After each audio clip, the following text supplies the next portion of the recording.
Coming up, prosecutors in Mcdonald County charge a woman with murdering her husband. The Baxter Springs community lays to rest a fallen firefighter. Also, the Miami Public Library celebrates its 100th birthday. The 4 states' most watched news starts now. Good Monday morning and welcome to the Koam Morning News where it's 5 o'clock. I am Michael Hayslip. We're going to get to those stories and much more in just a little bit. But first, we start with a live look over 7th and Rangeline. Our current conditions right above the freezing mark at 33 degrees. It is calm. We don't have really any wind in effect right now, but our temperatures have dropped as low as 26 in Parsons. Let's roll 35 and 36 in Neosho and Anderson. Throw Miami in at 36 and then cooler up to the north, where Fort Scott and Nevada sit at 28. Now, a wind chill? Nah, we don't have a huge difference, simply because we are relatively calm. Slipping as low as 22 is what it feels like right now in Mount Vernon. Little cloud cover on the Skywatch storm tracker, but really not too bad at all. You can tell why it's so chilly this morning as the cold Canadian air whips in right in off the jet stream. A weather trend to start our Thanksgiving week in the, say mid-50s. So certainly not looking too bad in future track. Going to keep us on the dry side here until we get into, we'll slow that down here in a bit, until we get to Thursday. Wednesday night into Thursday morning, but should be done with that. And travel plans, if you're taking off Wednesday afternoon, you should be good. If you're taking off Thursday, say mid-morning, you should be good. And we'll take a look at our Thanksgiving travel forecast here in just a little bit. Prosecutors charge a McDonald County, Missouri woman with murdering her husband. Investigators say Dawn Wynn is charged with second-degree murder and armed criminal action. Prosecutors say on Tuesday, deputies responded to a home on Pleasant Grove Road west of Anderson. And when they arrived, they found Wynn's husband, Harold Lee Wynn, dead from a gunshot wound to the head. Authorities arrested Dawn Wynn at the scene. A jury returns a guilty verdict for a Cherokee County, Kansas man accused of first-degree murder.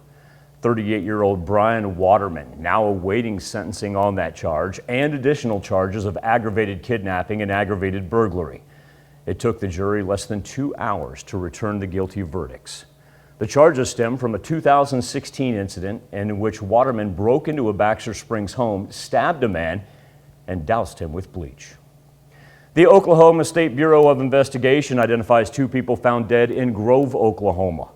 They are 68-year-old Deborah Jo Vanastrand and 69-year-old William Harrigan Rambo II.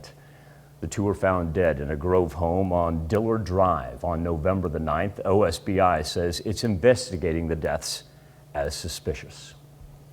A Joplin man is charged with arson for starting a house fire as Joplin police say 27-year-old Ronald Deloney lit a piece of paper on fire and then threw it near a house on West 3rd Street. Deloney now charged with second-degree arson. Friends, family, and fellow first responders from across the 4 states came together Sunday to pay their final respects to Baxter Springs firefighter Lieutenant Malachi Brown. Lieutenant Brown died November 10th from injuries sustained while working a house fire on October 15th.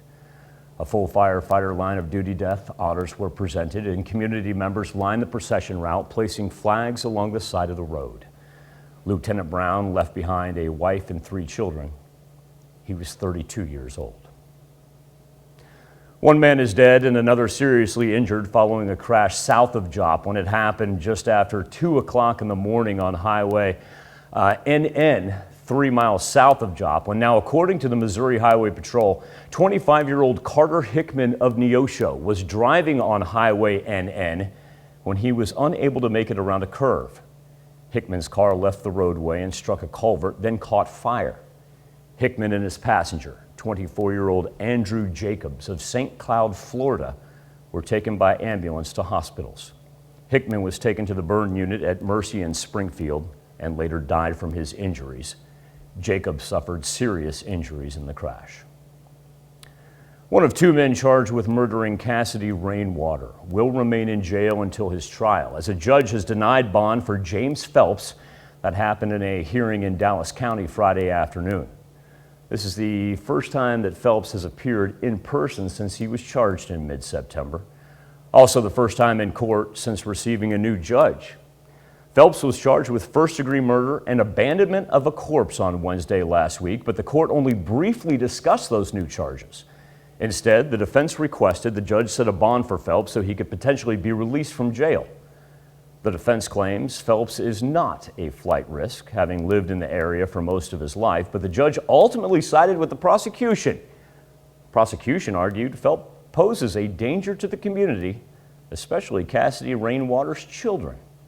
The judge said Phelps should remain in jail, saying no combination of money nor conditions like house arrest would ensure he would not flee nor hurt someone else.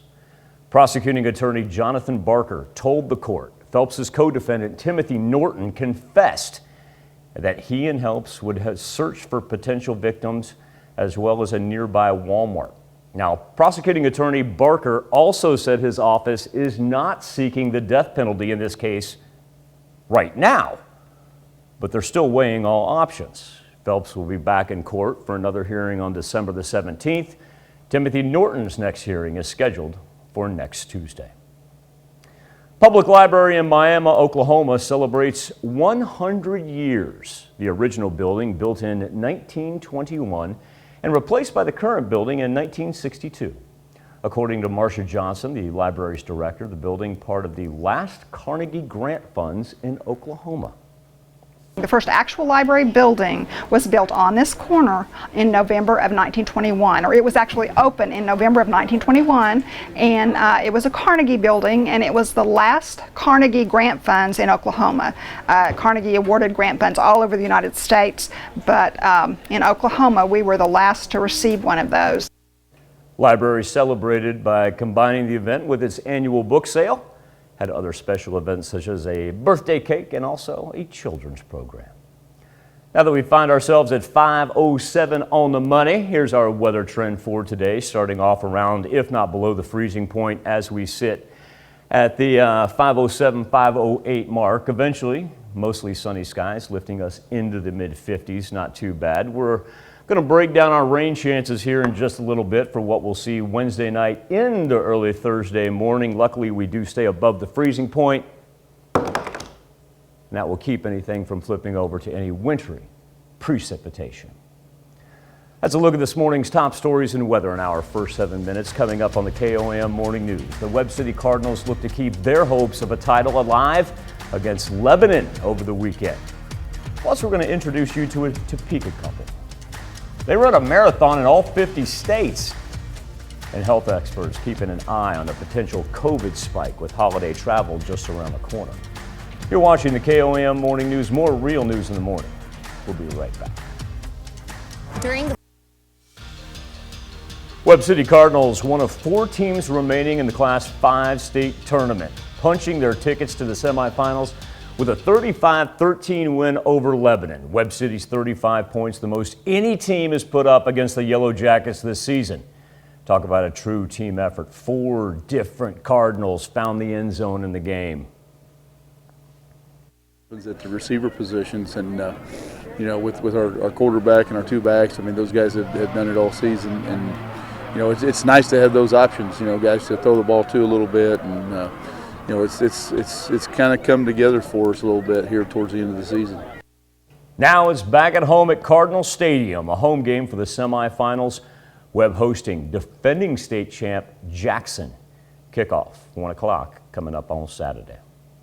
Missouri Southern hung with the number 6 team in the country on Saturday. In fact, outscored Truman State in the second half, just a little short of a complete comeback. 2 Lions players, though, had career nights. Avery Taggart finished with 18 points, a perfect 6 of 6 from the field, 4 of 4 from the three-point line, 2 of 2 from the free throw line. R.J. Smith led Missouri Southern with 25 points. Oh, by the way, Smith also had 10 rebounds. Head coach Jeff Boschee saying Smith's been stepping up just as Boschee had hoped. He's so versatile. He can guard multiple positions. He's been a pleasant surprise. I felt like if we were going to be good this year, have a chance this year, we needed him, Bundy, and Stan, and Winston, those guys to step up their numbers, not just points, but in everything. And so far we're getting that from RJ. We just need Stan and Bundy to be more consistent. Pitt State, 4 games into the season, still looking for its first win. On Saturday against Southwest Baptist, Gorillas were close to earning the first W. In fact, had a 6-point lead over the Bearcats at the half. Then SBU won on a 15-2 run to start the second. Pitt State fell 81-72. Head coach Kim Anderson, he says, I'm just looking for some consistency on this team. Our biggest problem has been we've played well for periods of time, and then we haven't for periods of time, then we come back and play well again. We got to be consistent for 40 minutes. Or it's going to be hard. It's going to be hard to win games because the other team takes advantage of you when you're not playing well.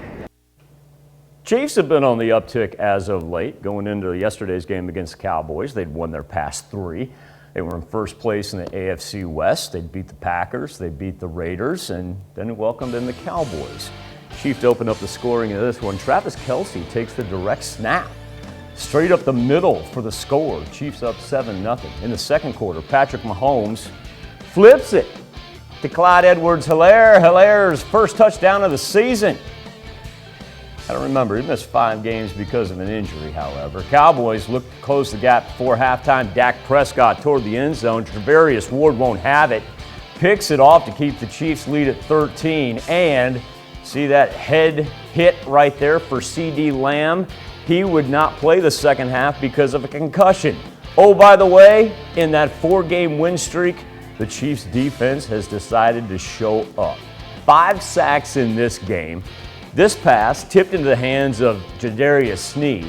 That wraps up just a heck of a defensive performance. Chiefs win 19-9, and get this, during this 4-game win streak, they've allowed less than 12 points a game.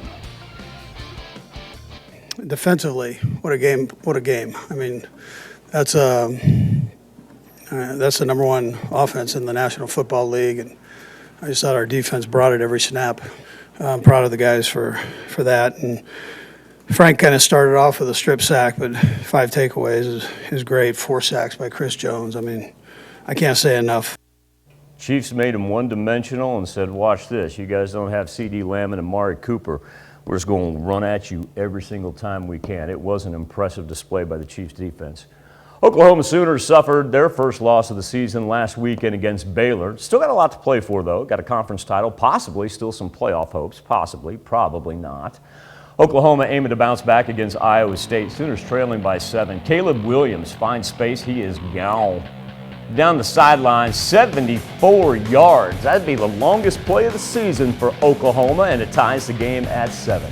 Get another big play right before halftime. Key Lawrence forces the fumble. Jalen Redmond picks it up.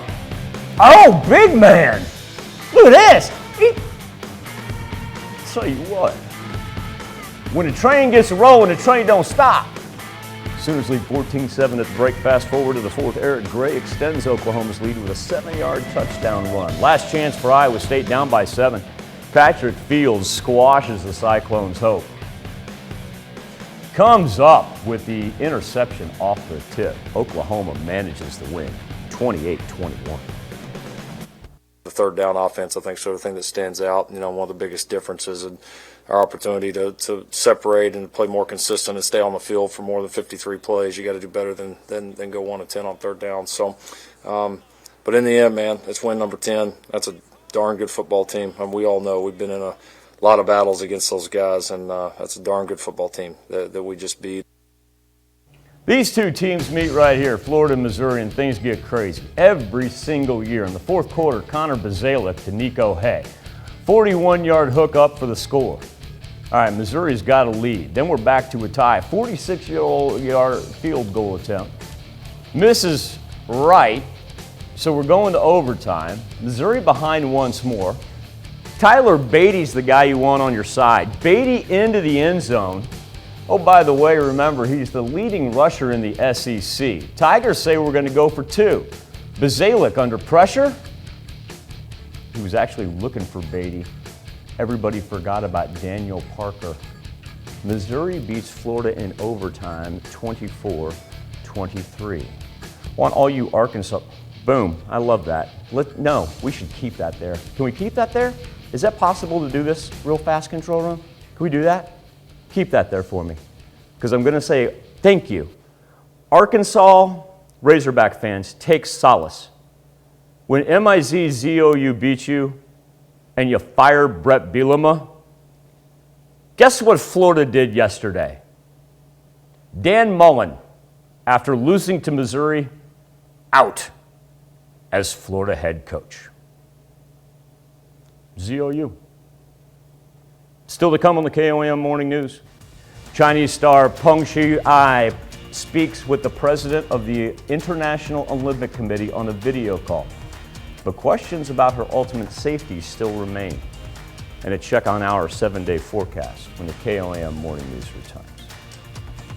HP prizes. Visit us, email or message 918-961-8725 for complete details. CDL Electric is actively seeking individuals to join our growing team across the area.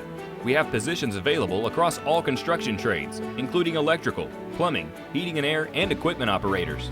We also have support positions available across our company. Come join a dynamic company with tremendous growth potential. At CDL Electric, we offer very competitive pay and benefits for career-minded professionals. Contact us today at CDL Electric to discuss our opportunities. Donate to the Toy Box anytime. KOMNewsNow.com.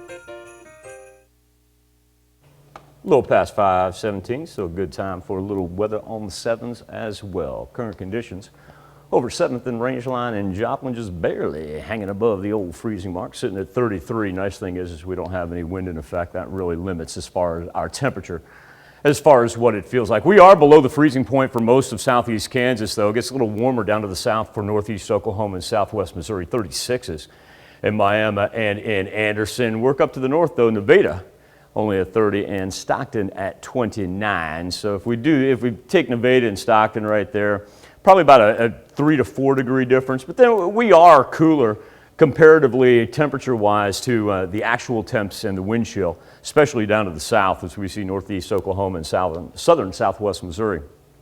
Probably about a 7-8 degree drop. And that really is just a little lack of cloud cover right there. No precipitation to speak of, and really cloud's not too bad. I don't want to say that over-exaggerates it, but not really thick. Everything's sweeping in from the northwest and then making its way down. That's why it's a little bit cooler than what we've had past couple of days, because the jet stream's grabbing that cold Canadian air, and actually it doesn't really bottom out until it gets almost to the Gulf Coast right there. Our weather trend for today, we'll get mostly sunny skies, be able to work up into the 50s, but more importantly, let's talk about what we've got travel trend-wise as far as future track. Tuesday and Wednesday looking very, very good if you're going to be on the road all the way through Wednesday afternoon. Now, Wednesday evening, that's when we start to see the rain develop here. It'll take us into Thursday night, so this is Thanksgiving morning. If you're going to be on the road Thanksgiving morning, go ahead and anticipate that rain. Now, as we work into about the noon hour, it really begins to dissipate. You have to remember, this is a very long-range forecast. I really don't think a whole lot of that's going to be able to flip over because of our temperatures. And remember, our ground shouldn't be too bad at all, because overnight lows, you get that 51 and 39 in there, that's going to help our ground, so nothing's going to be able to stick. But of course, as we get closer to Thanksgiving, be much easier to tell exactly what we're going to see. Time now for the KOM News Now Facebook page and our morning Insta poll. A Kansas couple taking a big accomplishment in stride as Brad and Marla Roden have gone the distance and completed marathons in all 50 states. Joseph Hennessy with their incredible story. Friends of Brad and Marla Roden gathered at Gary Gribble's running sports store to celebrate the couple's running accomplishments, much to their surprise. I knew we were having it's a Topeka to Auburn sign-up night for that race, and we have a shoe rep here, a Brooks shoe rep here. So there's a little extra going on, but the turnout's kind of overwhelming for us. And a lot of the folks who are here have been part of our running group for years. Marla ran her first marathon in '83, Brad in '87. A few years back, they decided to log a marathon in every state. You hear about the 50-state clubs or whatever, and we thought, well, maybe we need to be doing that. We run marathons all the time. Some people run, some do marathons. But not everyone, especially couples, run marathons in all 50 states. They've crossed more than 100 marathon finish lines each over the years. Especially with last year, with all the issues that came up, I had some health issues and the pandemic, and being able to, I honestly didn't know if I'd be able to do it but it was motivation to get out and keep going. So the fact that we were able to do it means a lot. As we age, it's something we can look back on and be really proud of that we've done. The two continue to run with their group and see new faces along the way. For anyone who wants to train for a marathon, they say it all starts with taking the first steps. We get really excited, probably as excited as they are when they're able to get through the training and complete it, because it's really contributed a lot to our lives. So to see other people do that it's really exciting. Roden's next big event is the 40th annual Topeka to Auburn half marathon on January the 15th, Not many people go to the bustling metropolis of Auburn. You have to know exactly where you are on 335 to find that one. They keep track of all their full 26.2 mile races. To them, a half marathon, get this, to them a half marathon is a fun run. Right, all right, our question for you this morning on the Insta poll. What's your exercise of choice? 2 ways to connect, either via the KOAM News Now Facebook page or KOAMnewsnow.com/vote. Be back with Health Watch right after this. Topping Health Watch this morning, it's happening again for the third time. Hospitals full, healthcare providers on the brink of exhaustion. Doctors are worried this COVID surge of the unvaccinated could get worse as the holidays approach. Russell Haythorne has the story. We knew this moment was near. Mobile stroke arrival to room 1313 now. There are lots and lots of patients. Now it's here. It's busy. We're full. In the emergency department at UC Health Anschutz, they are now 100% capacity, the vast majority of those beds being used by unvaccinated COVID patients. If I had 10 things to do to ease this pandemic, 9 of them would be get vaccinated. Adding to the urgency of the situation, Chief Innovation Officer Dr. Richard Zane says they are also seeing a surge in other illnesses. It's probably a combination of patients not having had health care for 2 years. So every heart attack is a sicker heart attack. Every stroke is a sicker stroke. We have had a system. On a Zoom town hall meeting today, hospitals in northern Colorado sounding a similar alarm. They are now 92% capacity. The number one treatment, as both Kevin and Margot have stated, is vaccination. Adding insult to injury, staffing shortages. So next week, FEMA will deploy a team of 20 nurses and care providers from the Department of Defense to Fort Collins to help hospital staff with critical staffing shortages. This chart shows the latest surge in COVID hospitalizations across UC Health's 12 hospitals. And with Thanksgiving 1 week away, gatherings could push the surge even higher. This really is a surge of the unvaccinated that has filled our hospitals and put us really skirting the treetops of capacity. 737 orange. That's a look at one of today's top health stories. You're watching the KOAM Morning News. Coming up, prosecutors in Mcdonald County charge a woman with murdering her husband. And the Baxter Springs community lays to rest a fallen firefighter. Also, the Miami Public Library celebrates its 100th birthday. The 4 states' most watched news starts now. Good morning and welcome to the KOAM Morning News. It's 5:30. I'm Tanya Bach. We'll get to those stories in just a moment, but first let's go to Michael Hayslip in the Skywatch Weather Center. Rather chilly to begin our Thanksgiving week, a Monday with 33 degrees over 7th and Rangeline. No wind, so that actually does kind of help, but substantially below the freezing mark throughout portions of southeast Kansas, either right at it or just above for most of southwest Missouri. And northeast Oklahoma able to hold on to even some mid-30s. Here's what it feels like. We've dropped as low as 22 degrees this morning in both Mount Vernon and in Cassville. Nobody even sitting at the 30-degree mark yet. Skywatch storm tracker with some light cloud cover. Heaviest stuff still hangs out through central Missouri, and the jet stream shows you exactly why it is so cool right now as it sweeps in with all that cold Canadian air. Whole bunch of 30s really starting with us. Make your way all the way to the Rockies, and we're pretty much all in the same boat. Of course, much cooler up to the north, but no precipitation to speak of with a whole bunch of high pressure hanging over the Midwest. That means sunny skies later on today and temperatures up into the low to mid 50s. If you got travel plans, you're good to go for today and all day tomorrow. Beginning on Wednesday late afternoon, We see just a little rain begin to pop up right there. And then we're going to carry this over into Thursday morning. Now, remember, this is one of those that's very, very long range. And so when we see this, really, by the time you get into, you're going to take off for grandma's, say 9, 10 o'clock, you're going to be all right. 7-day forecast does have temperatures that at least are in the 60s, and I really don't think anything's going to flip over. Let's play devil's advocate. Let's say it does. Look at our overnight lows. The fact that we're going to roll 38, 51, 39, nothing will stick.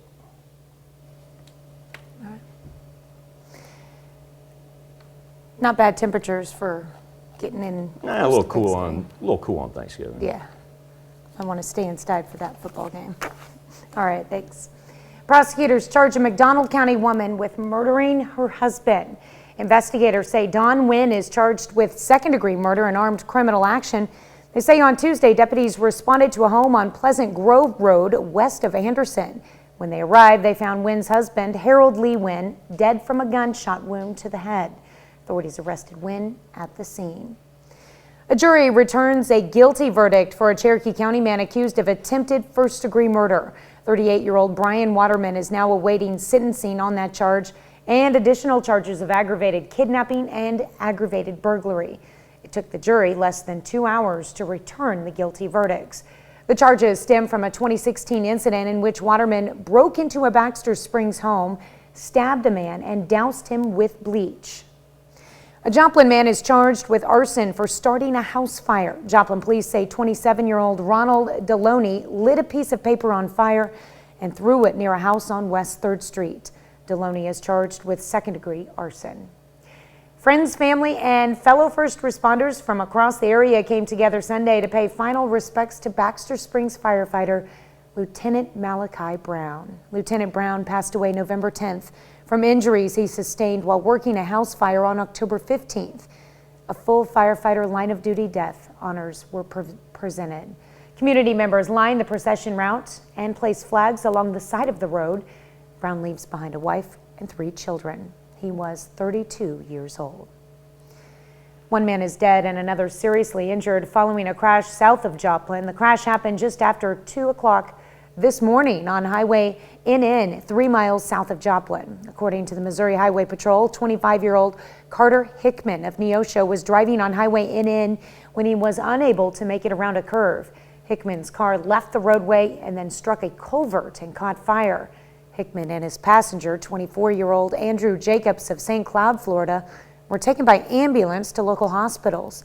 Hickman was taken to the burn unit at Mercy in Springfield, where he later died from his injuries. Jacobs suffered serious injuries in the crash. One of 2 men charged with murdering Cassidy Rainwater will remain in jail until his trial. The judge denied bond for James Phelps during a hearing in Dallas County Friday afternoon. This is the first time Phelps has appeared in person since he was first charged in mid-September. It was also the first time in court since receiving a new judge. Phelps was charged with first-degree murder and abandonment of a corpse on Wednesday last week. The court only briefly discussed those new charges. Instead, the defense requested the judge set a bond for Phelps so he could potentially be released from jail. The defense claims Phelps is not a flight risk, having lived in this area for most of his life, but the judge ultimately sided with the prosecution, who argued Phelps poses a danger to the community, especially Cassidy Rainwater's children. The judge said Phelps should remain in jail, saying no combination of money or conditions like house arrest would ensure he would not flee or hurt someone else. Prosecuting attorney Jonathan Barker told the court Phelps' co-defendant Timothy Norton confessed he and Phelps would search for potential victims online as well as at the nearby Walmart. Prosecuting attorney Barker also said his office is not seeking the death penalty in this case right now, but they are still weighing all options. Phelps will be back in court for another hearing on December 17th. Timothy Norton's next hearing is scheduled for next Tuesday. The Joplin Empire Market kicked off its 4th annual holiday market. The market included special holiday festivities like photos with Santa and other holiday-themed vendors. In addition to Santa being in attendance, the market will also be hosting special holiday programs for kids and local charities from now until Christmas. Empire Market says ultimately it's their way of giving back during this holiday season. have more jewelry, we have handmade leather goods, we have a local children's book author, we have our alpaca products back just for the holiday season. So it's really a way to come in and show your support for the small businesses that help make up our community. Holiday Market will continue every Saturday until Christmas. We'll also have a special event on Christmas Eve. That's a look at our top news stories coming up this half hour in the KOAM Morning News. You may or may not know about rugby, but there's a push to grow the sport, particularly in HBCUs and with women. I'm Skylar Henry in Washington with a look at one team and their efforts to do just that. Plus, Mexican authorities discover 600 migrants hidden in 2 trailers in Veracruz. We'll have the latest, but first, it's 5:37. Bottom out about 26 degrees. Best we got is about 36 degrees. So quite a difference in temperatures here. Eventually pushing up into the low to mid 50s. Going to be calm pretty much all the day. So at least we won't have to fight any of the wind. Push into the Thanksgiving holiday. And travel concerns for Monday, Tuesday, and most of Wednesday are going to be absolutely perfect. Then Wednesday night into Thursday morning, that's when we pick up the rain. Still looking at a chilly Thanksgiving high of only around 46. Be back with World Watch next.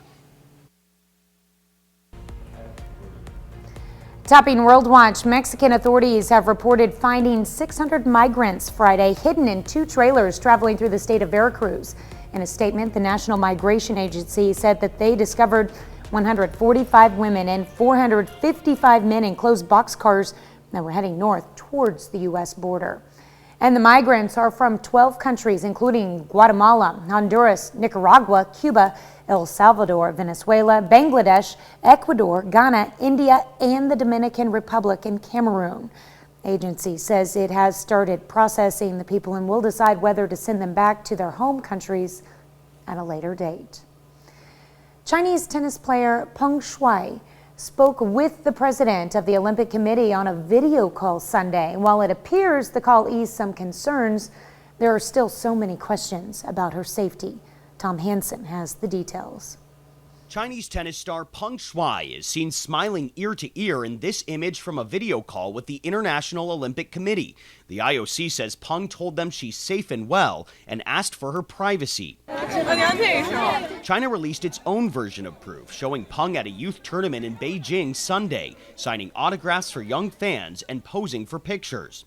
Until this weekend, no one had publicly seen or heard from Peng in weeks after she accused a former Communist Party official of sexually assaulting her. Those allegations quickly disappeared, along with Peng.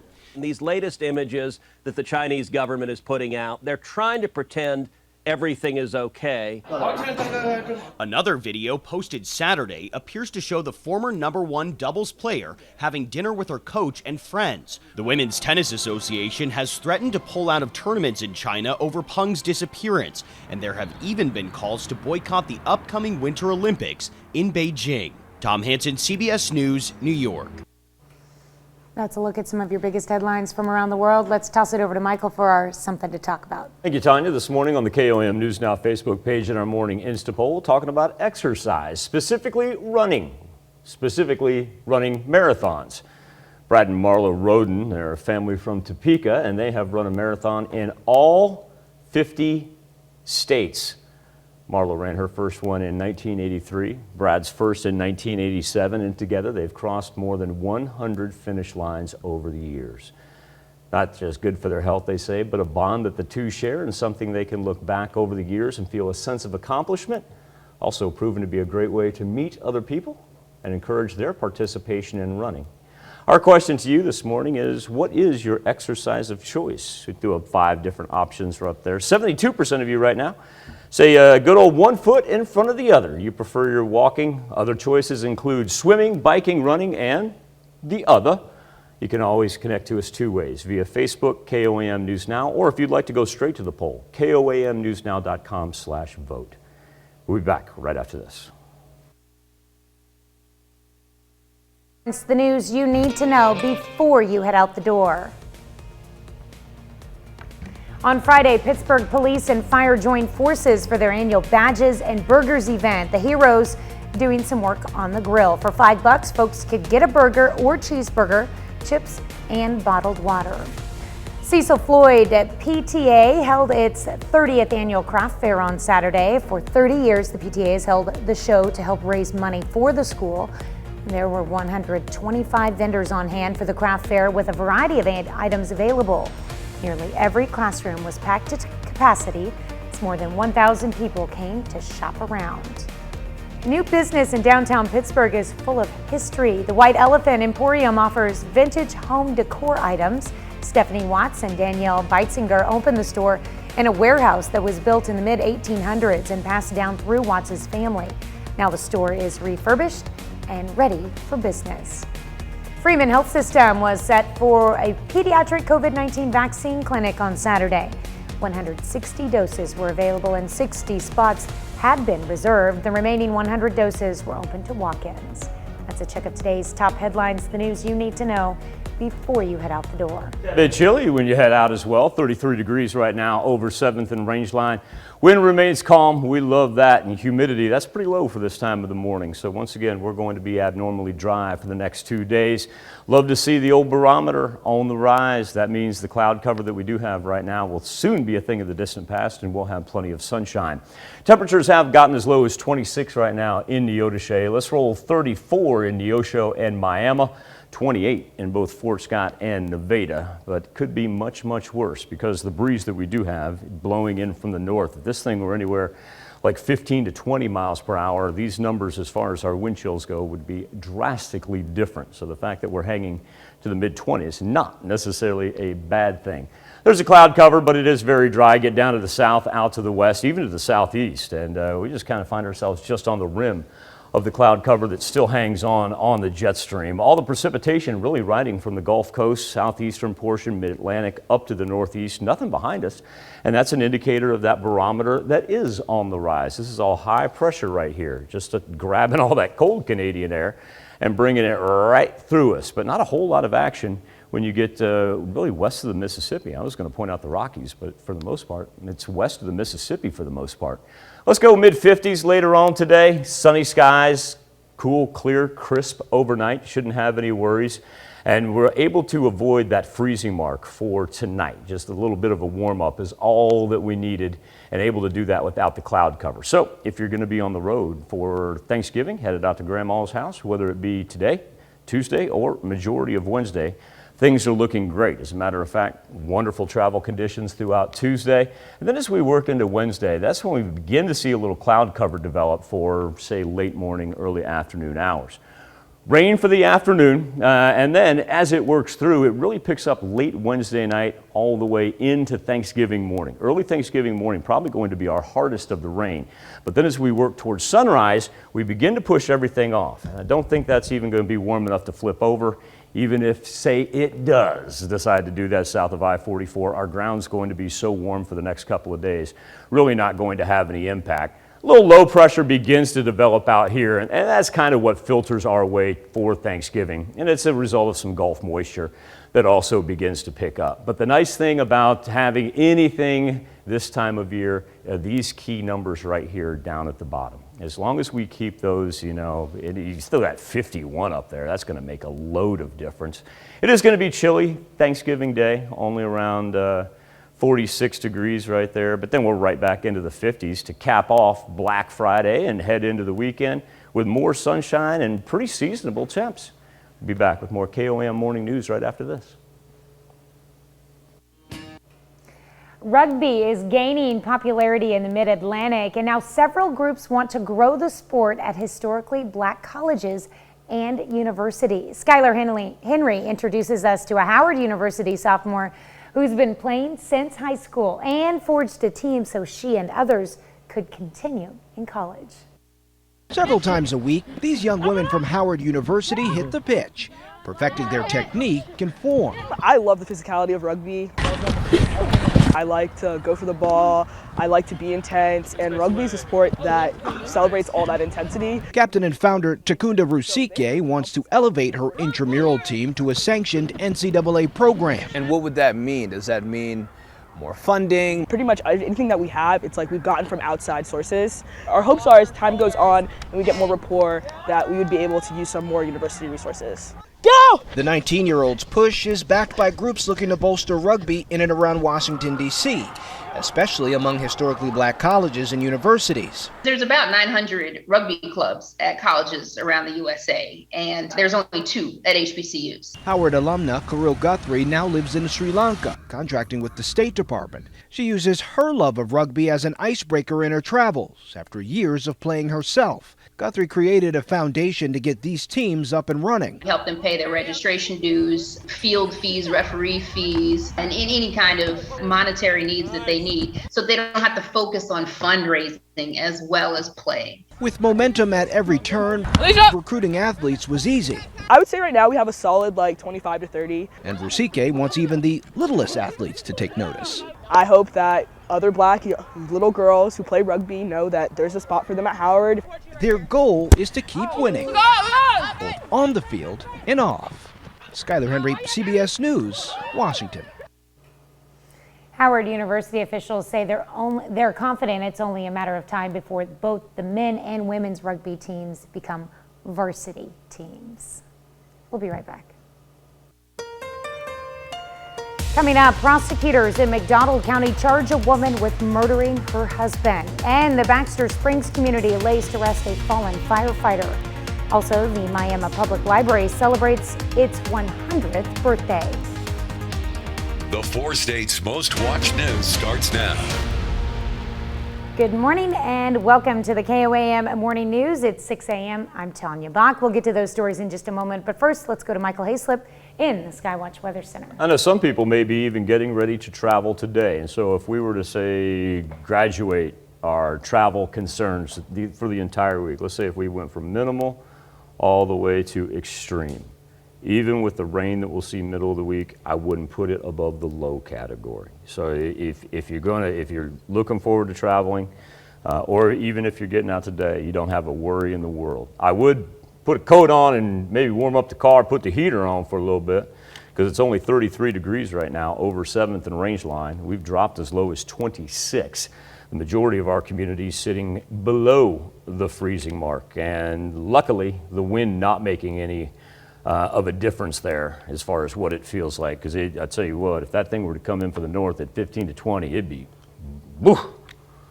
something else this morning. Starting to see the clouds begin to break up. That's because we've got a whole bunch of high pressure out to the west of us that eventually is going to give us a whole lot of sunshine. All the precipitation stays from the Gulf, works its way up the mid-Atlantic to the northeast. There's nothing on the west side of the Mississippi. Our weather trend's going to lift us up into the mid-50s, mostly sunny skies today, and we were talking about those travel concerns. Well, really won't even see any rain until we get into Wednesday evening, Wednesday night, carry us into early Thanksgiving morning, everything moving from west to east. Should be done with it by the majority of the 4 states by about 10:30, 11 a.m. on Thanksgiving. It'll hang on to the eastern edge maybe until the early afternoon, but once again, temperatures well above freezing, so we shouldn't have any concerns with that. That's good. Keep it above freezing as much as possible. All right, thanks, Michael. Prosecutors charge a Mcdonald County woman with murdering her husband. Investigators say Don Nguyen is charged with second-degree murder and armed criminal action. They say last Tuesday, deputies responded to a home on Pleasant Grove Road, west of Anderson. When they arrived, they found Nguyen's husband, Harold Lee Nguyen, dead from a gunshot wound to the head. Authorities arrested Nguyen at the scene. A jury returns a guilty verdict for a Cherokee County man accused of attempted first-degree murder. 38-year-old Brian Waterman is now awaiting sentencing on that charge and additional charges of aggravated kidnapping and aggravated burglary. It took the jury less than 2 hours to return the guilty verdicts. The charges stem from a 2016 incident in which Waterman broke into a Baxter Springs home, stabbed a man, and doused him with bleach. The USBI has identified 2 people found dead in Grove, Oklahoma. They are 68-year-old Deborah Jo Vanostrand and 69-year-old William Harrigan Rambo II.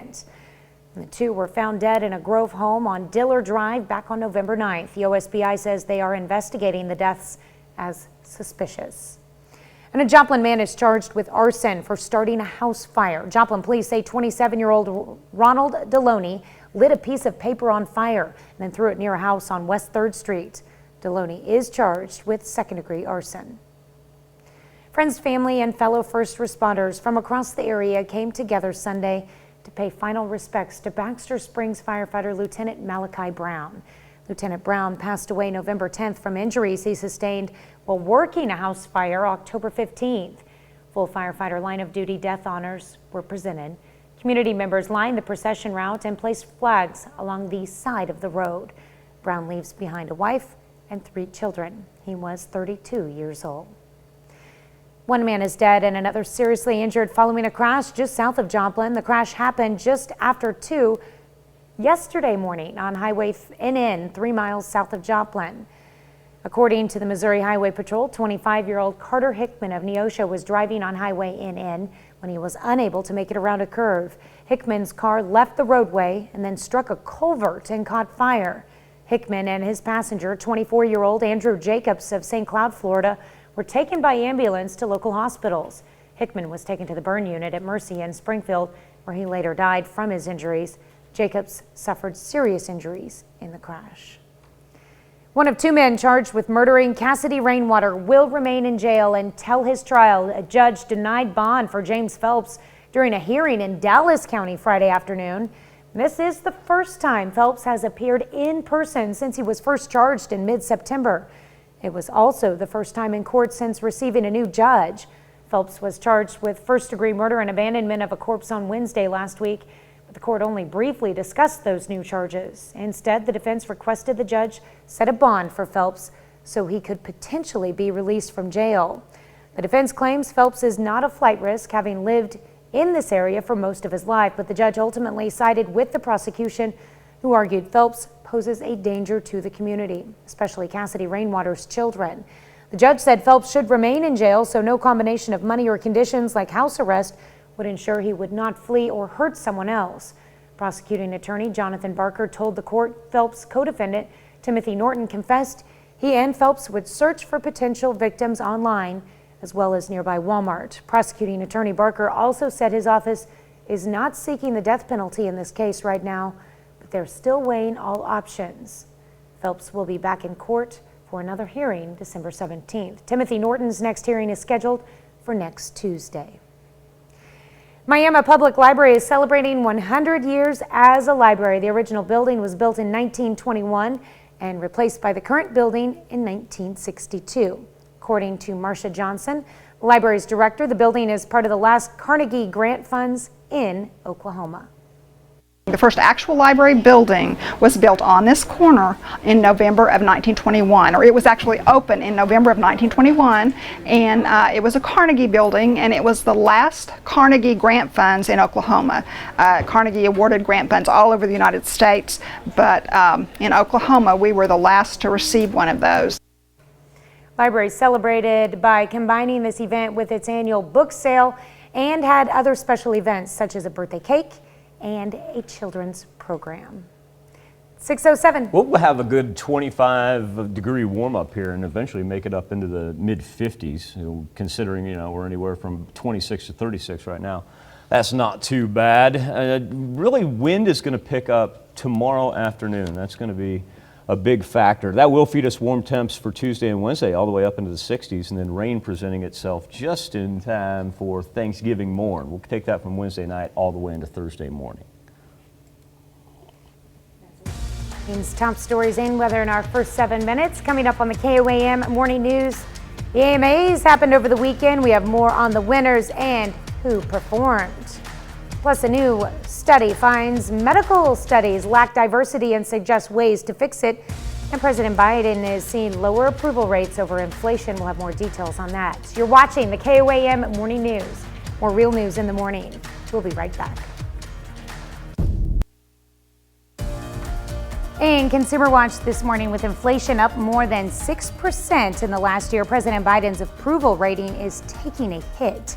A new CBS News poll shows 44% of those polled approve the president's performance, his lowest ranking of the year. As Christina Ruffini reports, these are not the numbers the president was hoping for.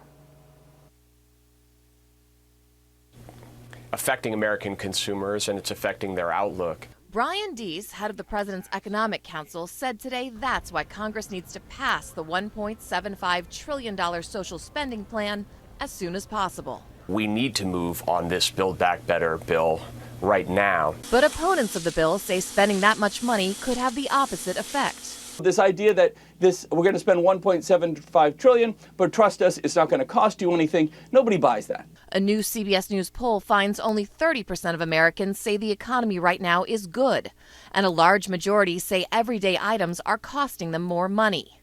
Most attribute inflation to supply chain issues, but 67% disapprove of how President Biden is handling the problem. We are doing everything to lower costs for everyday families. Democrats say the aim of the Build Back Better plan is to make life more affordable for working families. We know paid leave helps people get back to work. But key provisions, including paid family leave and immigration reform, might not survive the Senate, where Democrats can't afford to lose a single vote. Also in that CBS News poll, about a third of Democrats said they don't believe President Biden has done as much as he promised to do in immigration. So that could be a problem if those provisions get cut from the Senate version of the bill. Christina Ruffini, CBS News, the White House. Wall Street kicks off an abbreviated trading week this morning with only 3 full trading days after a choppy finish on Friday. The Dow fell 268 points. The Nasdaq rose 63. The S&P 500 shed 6. Investors continue to try and read the tea leaves on who President Biden will pick to be the chair of the Federal Reserve. The 4-year term of current chairman Jerome Powell ends in February. Powell is believed to be under consideration for another term. And Fed Governor Lael Brainerd is also thought to be a frontrunner for the nomination. Well, Disney World has suspended its COVID-19 vaccination requirement for employees. The decision came after a new law took effect in Florida that prohibits workplace vaccine mandates. Disney had previously announced that more than 90% of its Florida-based staff members were vaccinated. That's it for Consumer Watch. We'll be right back. It'll be 6:17 by the time we get to the Hollywood Minute, but first we're going to conquer us a little 4-state weather. Beginning to see the skies lighten outside of Television City. Going to be a gorgeous sunrise.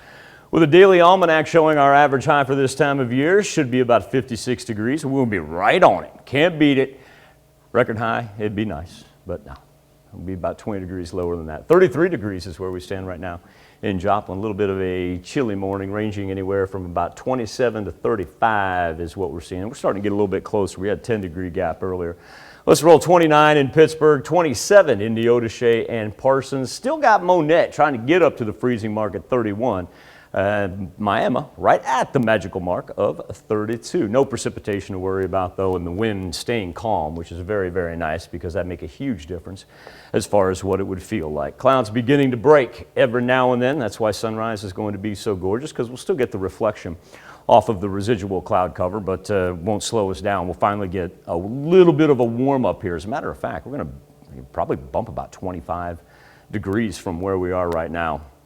The barometer is on the rise, and that's because you take the old mighty miss right here, look to the west of it. There's nothing going on. I mean, absolutely nothing but high pressure. All the rain staying from the Gulf up to the mid-Atlantic, up to the northeastern portion of the U.S. Our travel concerns, nil, whether it be for Monday, Tuesday, or most of Wednesday, as a matter of fact. Our afternoon planner going to put us up into the mid-50s. So like I said, very seasonable high temperature today. And then overnight, clear skies. And you really shouldn't see too many communities fall down toward 32. As we begin to get ready to travel, Tuesday looking great. Back up into the mid-50s, kind of a repeat. Tuesday afternoon into the evening, it is going to really get windy. Do want to point that out. Wednesday, the cloud cover rolls in, but we're up into the 60s. Now, Wednesday evening / night, then we begin to develop some rain. And as it rolls through, the majority of it's going to be early Thanksgiving morning. If you're going to travel on Wednesday, night, you're going to run into some rain. If you're going to be out early Thursday morning, you're going to run into some rain. But I don't think any of this is going to flip over. Our atmosphere is going to stay too warm. And then eventually, by the time we get into Thursday afternoon, it pushes out. And it's actually not this that we're going to look for. It's going to be the return of some Gulf moisture that will move in out of Texas, kind of give us a line of rain that will work its way all the way to the east here by the time we get into Thanksgiving evening. If you're planning on doing a little Black Friday shopping or maybe traveling over the weekend, you are in luck because it's going to be gorgeous as well. It's going to be a little bit chilly there for those of you that decide to brave it and get in line for Thursday night into Friday morning. The American Music Awards were held Sunday night in Los Angeles, took place at the Microsoft Theater. Britt Conway gives us a look at the big performances and the winners. Britt has today's Hollywood Minute. BTS owned the night at the AMAs. The K-pop group performed with Coldplay early in the show and then won 3 awards, including Artist of the Year. Wow. We believe that this awards opens the beginning of our new chapter. And the night turned out pretty sweet for the artist behind the hit album Sour, Olivia Rodrigo. After a moving rendition of her song Traitor, the pop star took home New Artist of the Year. I ain't gonna lie, I'm a little nervous, I'm shaking. Rapper Cardi B hosted the American Music Awards for the first time ever and managed to snag Best Hip Hop Song for her hit Up along the way. Anyways, I gotta go home. Representing Boston. There was a blast from the past when the show held the Battle of Boston, featuring boy bands from Beantown, New Kids on the Block, and New Edition. The evening wrapped with another performance from the big winners, BTS. I'm Britt Conway reporting.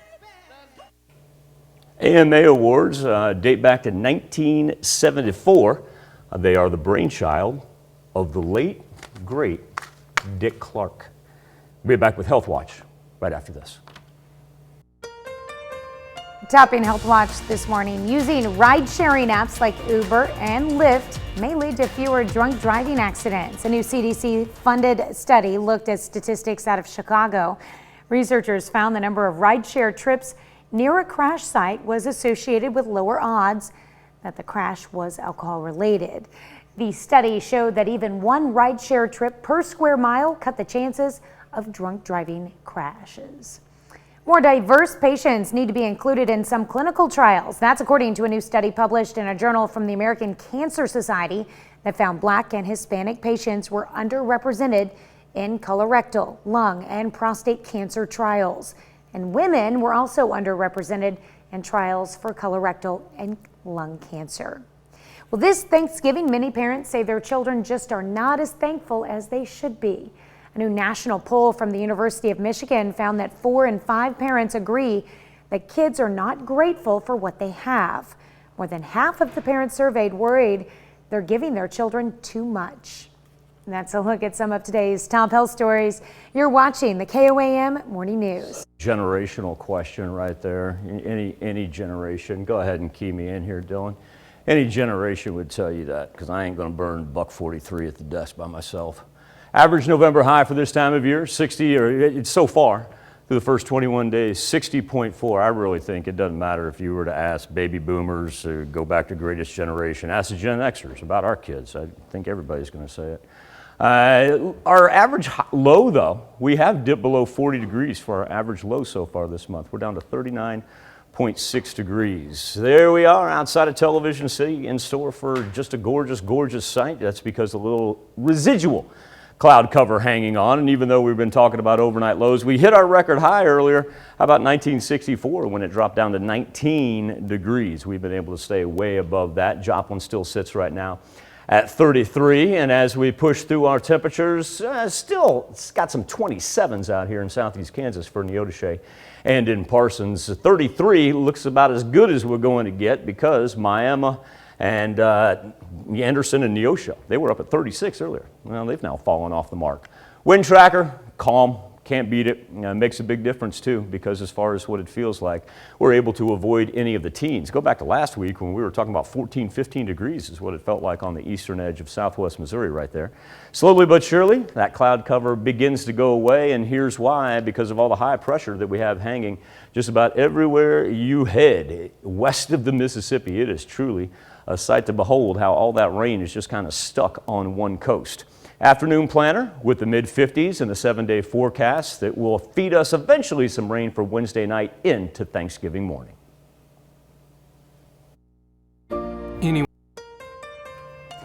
Coming up, prosecutors in Mcdonald County charge a woman with murdering her husband. And the Baxter Springs community lays to rest a fallen firefighter. Also, the Miami Public Library celebrates its 100th birthday. The 4 states' most watched news starts now. Good morning and welcome to the KOAM Morning News at 6:30. I'm Tanya Bach. We'll get to those stories in just a minute, but first let's go to Michael Hayslip.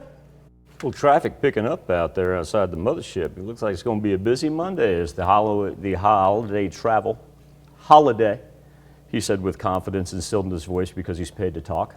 The holiday travel is certainly increasing. I tell you, I was amazed at the amount of vehicles that I saw early this morning just on the way to the station. It felt like it was about the noon hour. Temperatures, it's a cold one when you walk outside. Chilly, I should say. I don't want to, everybody's like, Michael, give it a month. Then we'll talk about cold. Anywhere from 27 to about 33 right now. A little northerly breeze, but for the most part, it's remained calm. We like that. Big difference if you were out and about at this point in time yesterday, though. Anywhere from about 13 to 23 degree drop from where we were on what was a delightful weekend across the 4 states. Skywatch storm tracker breaking cloud cover there in the middle, and very, very dry. Our humidity very low, so we don't have to worry about any rain coming out of those clouds. In fact, we'll end up with mostly sunny skies today and work our way into the mid-50s. Future track, here we roll. If you got travel plans today, tomorrow, Wednesday, you're looking great. Even with some cloud cover on Wednesday, we really don't begin to develop until Wednesday late afternoon, early evening. Now, as we progress through this, late Wednesday night, early Thursday, that's probably going to be our hardest rain right there. We may even hear some rumbles of thunder in that early Thanksgiving morning. But as it moves out to the west, I really don't think anything's going to flip over. And I'm going to put our travel concerns at low for the worst. Low for the worst. So get out and about, go see Grandma. For those of you going to Black Friday shopping, you're going to be below the freezing mark. Thursday and a Friday, we'll slip below that. But if you're traveling over the weekend, perfect. All right, well, a lot to look forward to. Be thankful for the weather. You know me, I'll be in line. You'll be what? That is in line. For Black Friday? Yeah. Where at? That is not true, folks. I have been Black Friday shopping before. Really? Yes, in my number of years doing television, I have done stories on Black Friday. Yes. Live stories, live from the Black Friday scenes. Mm-hmm. But actually like participating in Black Friday shopping. That is participating. I was actually in the stores full of people outside were. That's called cheating. No. All right, thanks, Michael. Prosecutors charge a Mcdonald County woman with murdering her husband. Investigators say Dawn Wynn is charged with second-degree murder and armed criminal action. They say on Tuesday, deputies responded to a home on Pleasant Grove Road west of Anderson. When they arrived, they found Wynn's husband, Harold Lee Wynn, dead from a gunshot wound to the head. Authorities arrested Wynn at the scene. A jury returns a guilty verdict for a Cherokee County man accused of attempted first-degree murder. 38-year-old Brian Waterman is now awaiting sentencing on that charge and additional charges of aggravated kidnapping and aggravated burglary. It took the jury less than 2 hours to return the guilty verdicts. The charges stem from a 2016 incident in which Waterman broke into a Baxter Springs home, stabbed a man, and doused him with bleach.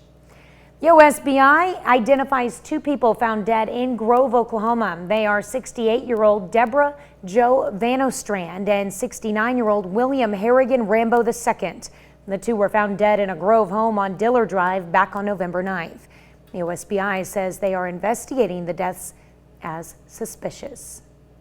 A Joplin man is charged with arson for starting a house fire. Joplin police say 27-year-old Ronald Deloney lit a piece of paper on fire and threw it near a house on West 3rd Street. Deloney is charged with second-degree arson. Friends, family, and fellow first responders from across the area came together Sunday to pay final respects to Baxter Springs firefighter Lieutenant Malachi Brown. Lieutenant Brown passed away November 10th from injuries he sustained while working a house fire on October 15th. Full firefighter line of duty death honors were presented. Community members lined the procession route and placed flags along the side of the road. Brown leaves behind a wife and 3 children. He was 32 years old. One man is dead and another seriously injured following a crash just south of Joplin. The crash happened just after 2 Sunday morning on Highway NN, about 3 miles south of Joplin. According to the Missouri Highway Patrol, 25-year-old Carter Hickman of Neosho was driving on Highway NN when he was unable to make it around a curve. Hickman's car left the roadway and then struck a culvert and caught fire. Hickman and his passenger, 24-year-old Andrew Jacobs of St. Cloud, Florida, were taken by ambulance to local hospitals. Hickman was taken to the burn unit at Mercy in Springfield, where he later died from his injuries. Jacobs suffered serious injuries in the crash. One of 2 men charged with murdering Cassidy Rainwater will remain in jail until his trial. The judge denied bond for James Phelps during a hearing in Dallas County Friday afternoon. This was the first time Phelps has appeared in person since he was first charged in mid-September. It was also the first time in court since receiving a new judge. Phelps was charged with first-degree murder and abandonment of a corpse last Wednesday, but the court only briefly discussed those new charges. Instead, the defense requests the judge set a bond for Phelps so he could potentially be released from jail. The defense claims Phelps is not a flight risk, having lived in the area for most of his life, but the judge ultimately sided with the prosecution, who argued Phelps poses a danger to the community, especially Cassidy Rainwater's children. The judge said Phelps should remain in jail, saying no combination of money or conditions like house arrest would ensure he would not flee or hurt someone else. Prosecuting attorney Jonathan Barker told the court Phelps' co-defendant, Timothy Norton, confessed he and Phelps would search for potential victims online as well as nearby Walmart. Prosecuting attorney Barker also said his office is not seeking the death penalty in this case right now, but they are still weighing all options. Phelps will be back in court for another hearing on December 17th. Timothy Norton's next hearing is scheduled for Tuesday. Police say a 2-year-old child accidentally shot his father in the back and killed him Saturday night in St. Louis. Incident happened around 8:40 p.m. in the 1400 block of Castle Lane. Authorities say the man was found unconscious, not breathing. Police later confirmed it as a homicide. Authorities say the 2-year-old was handling a rifle when it went off. Miami Public Library celebrated a big milestone on Saturday, its 100th birthday. And to celebrate, the library hosted its annual book sale in addition to a book party for the entire community. KOAM's Bronte Sorotsky has how the library hopes to continue to enrich the town with books and knowledge in the upcoming 100 years.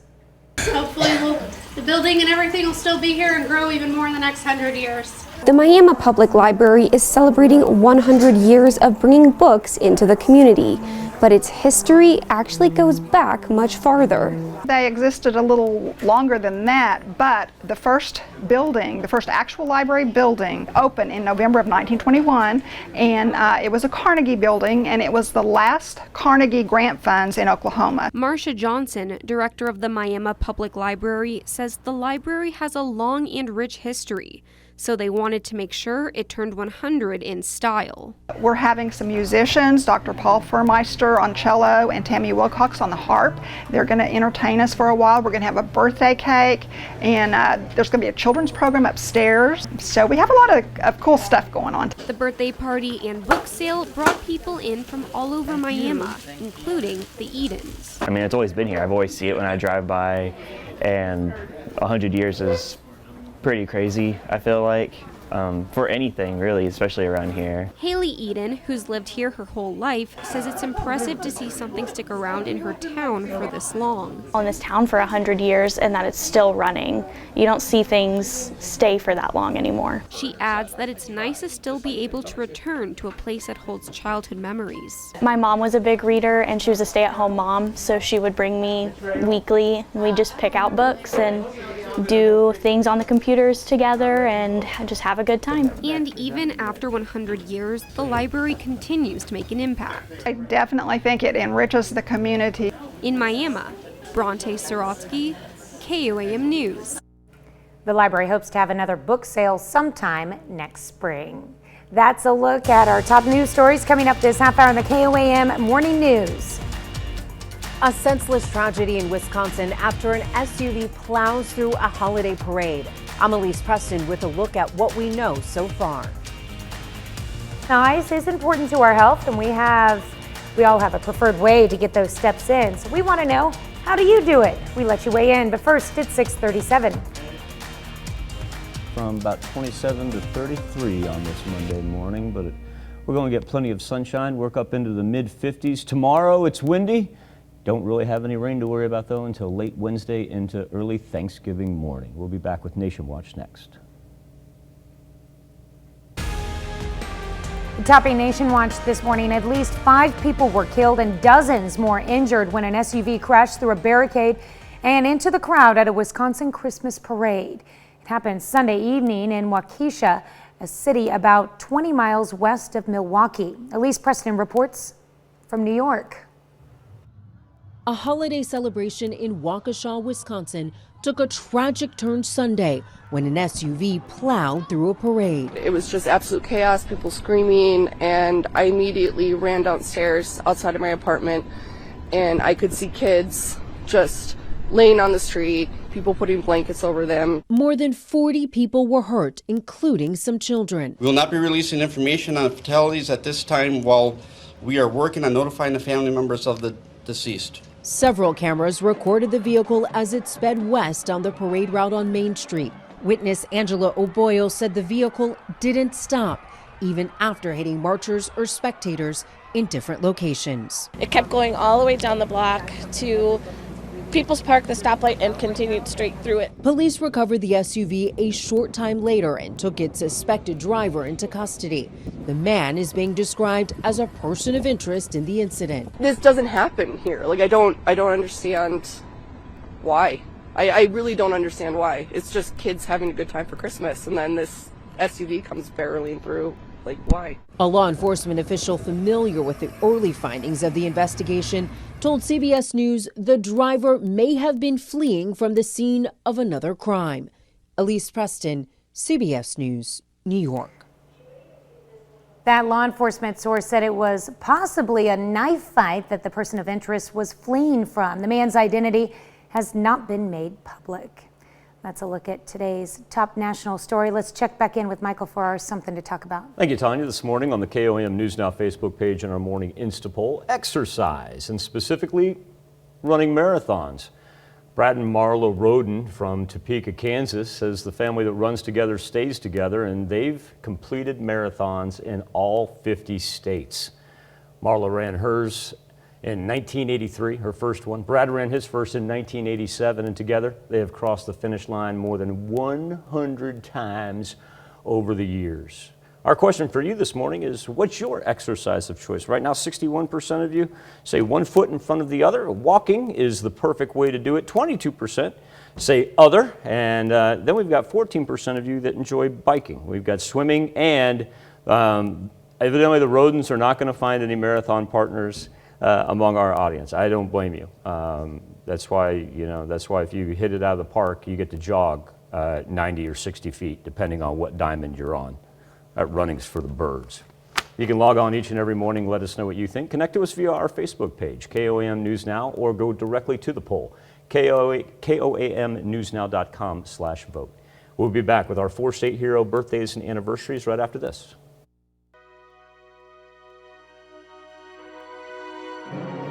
We take this time to honor today's 4 state hero, Elmer Britnall.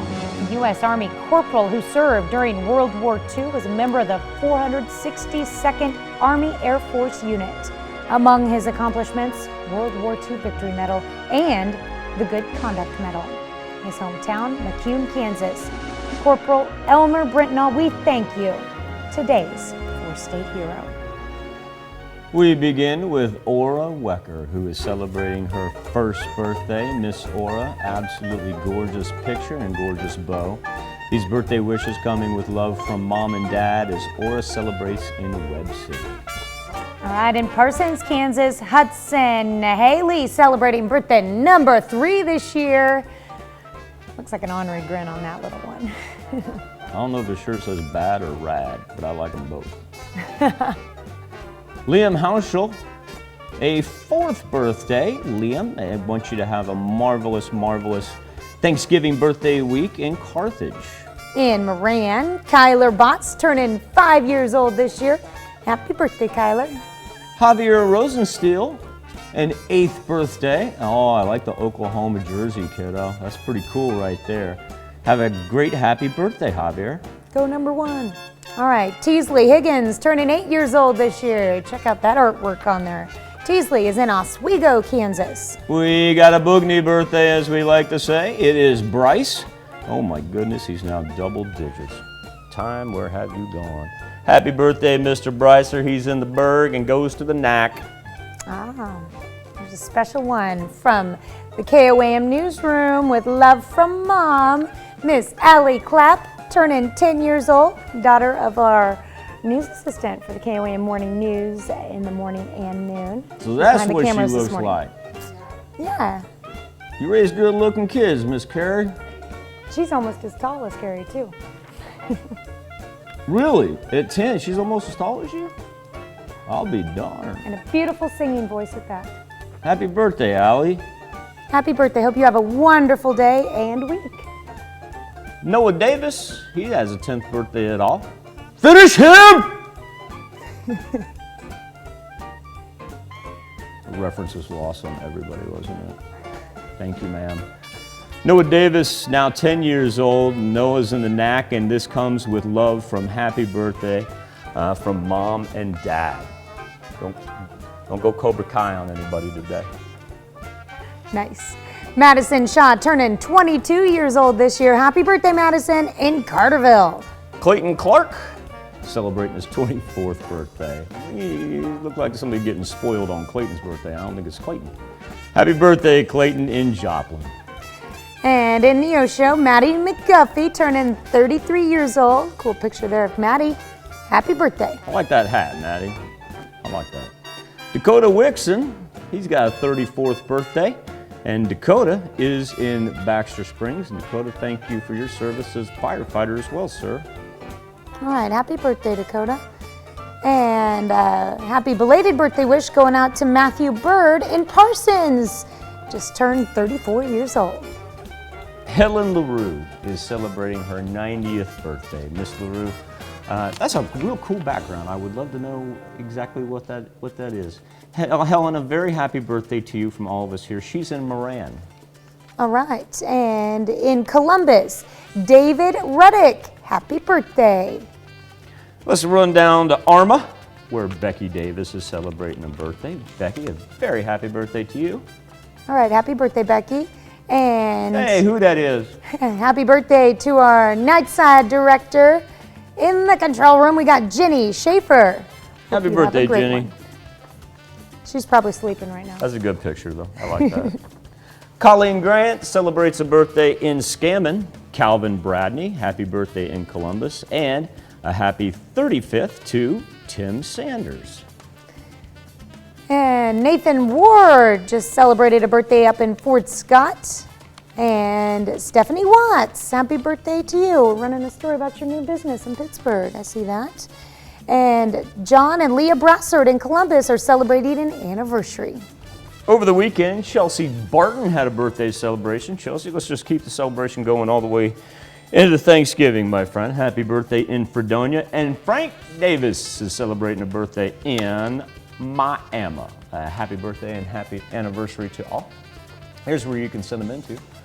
birthdays at KOAMTV.com or go to our website, KOAMNewsNow.com. Here's Tanya Bach with a very important birthday announcement. That's right. You can be a part of the KOAM Birthday Club by going to our website and signing up. Once you do, you'll get special deals from local businesses. Go to KOAMNewsNow.com and sign up for the KOAM Birthday Club today. Do you want to do all that later week info? Oh, yes. Okay, as you know, each year for our Thanksgiving show, because of the Macy's Day Parade, our show on KOAM is just from 5 to 6 a.m. Our Fox show will still be on from 7 to 8, but when we normally do birthdays, we're not going to be on air here. It'll be the national news. So if you do have a birthday on Thanksgiving, we ask that you submit them early. We'll do our best to air them on Wednesday this year. And you can submit them to one of those sites. There you go, Michael. Those are our marching orders going forward, folks. I'm with you. Like, I'm receiving the marching orders as well. I'm not giving them. I'm smart enough just to sit here and keep my mouth shut. Beautiful look outside of Television City. It is a chilly one as our temperatures range from about 27 to 34. Not much of a wind chill in effect, and eventually mid-50s today. We will have rain that will show up, but won't affect our travel because it's not anything severe. That'll be from Wednesday night in to Thursday morning. A little bit of a chilly Thanksgiving in and of itself, with high only around 46. Nice thing is with that rain, our ground is nice and warm. You won't see anything flip over. If you are going to go Black Friday shopping, however, look at that overnight low between Thursday and Friday. So multiple layers when you get ready to stand in line. We'll be back, wrap up this edition of the KOAM Morning News right after this. Here's a check of today's top headlines, the news you need to know before you head out the door. On Friday, Pittsburgh police and fire joined forces for the annual Badges and Burgers event. The heroes doing some work on the grill for $5. Folks could get a burger or cheeseburger, chips, and bottled water. Cecil Floyd PTA held its 30th annual craft fair on Saturday. For 30 years, the PTA has held the show to help raise money for the school. There were 125 vendors on hand for the craft fair with a variety of items available. Nearly every classroom was packed to capacity as more than 1,000 people came to shop around. A new business in downtown Pittsburgh is full of history. The White Elephant Emporium offers vintage home decor items. Stephanie Watts and Daniel Beitzinger opened the store in a warehouse that was built in the mid-1800s and passed down through Watts' family. And now the store is refurbished and ready for business. Freeman Health System is set for a pediatric COVID-19 vaccine clinic on Saturday. 160 doses were available and 60 spots had been reserved. The remaining 100 doses were open to walk-ins. That's a check of today's top headlines, the news you need to know before you head out the door. Now that we get a little sunshine, we'll begin our jaunt up to around the mid-50s. Going to be a delightful day. Don't have to fight any wind, that's also a key. Tuesday is looking great. Next shot for rain begins Wednesday evening, more so late Wednesday night. Hardest rain going to be early Thanksgiving morning, and then taper off as we get into Thursday afternoon. So really travel concerns low at best, minimal for the most part. All right, well, coming up today at noon, we're making cranberry pecan relish in the Mr. Food Test Kitchen. Morning news continues on KOAM. We've got the CBS Morning News. That's coming up next. Or you can switch on over with us on Fox 14, where your only local morning news continues. And this morning, we're going to look at a new telescope that NASA has to help space exploration further. Plus, we've got some people in Austria taking to the streets with the government tightening down on those who are unvaccinated. So stick with us for those stories. Once again, all you have to do is flip over and join us on KOAM. That wraps it up for this Monday edition. Hey, enjoy some fresh air and seasonal temps without having to fight the wind. Do me a favor, be safe. We'll do this all again tomorrow morning. And we're going to do it again today at noon.